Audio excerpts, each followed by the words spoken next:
convert. First test ng gagamitin nating system para sa ating e-coffee racer o electric coffee racer build. So bale dito sa test gagamit lang tayo muna ng 52 volts na lithium ion. Tapos mayroon tayong far driver na controller 100 amps pero nakaset muna siya sa 50A o 50 ampere. Then ito yung ating throttle. Then yung ating motor QS138 3000 watts rated. Pero sabi ng mga ibang user up to 25,000 kilowatts ang ating 25 kilowatts. Yan ang pwedeng i-pick nito. Pero itong controller natin ay nagpi-pick ng 7,000 to 8,000. So ngayon na-calibrate ko na to. Na auto learn ko na siya. So ito siya at speed 1.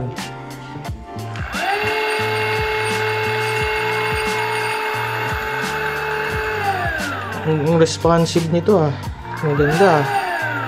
Responsive yung throttle. Tapos hindi siya bumibigla. Ayun kaya niya yung low speed. Low RPM, I mean. Then speed 2. Pumipitik.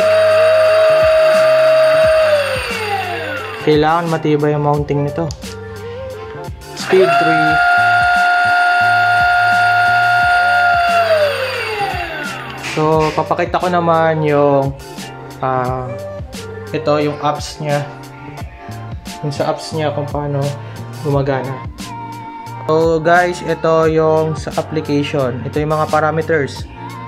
Sa upper left, yung power, then speed sa upper right, battery capacity, I think percentage to 94, MOS temperature, motor temperature, current, ito yung current draw, tapos throttle voltage, A phase current, siguro to voltage, current, then C phase current.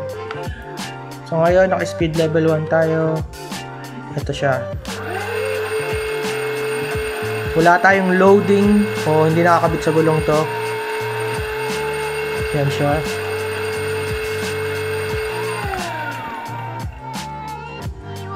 Speed 2. Nagpipick ng 1,000.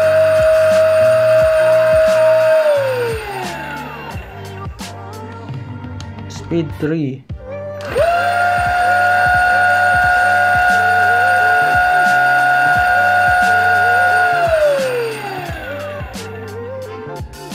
So sa 52 volt system nasa 5,400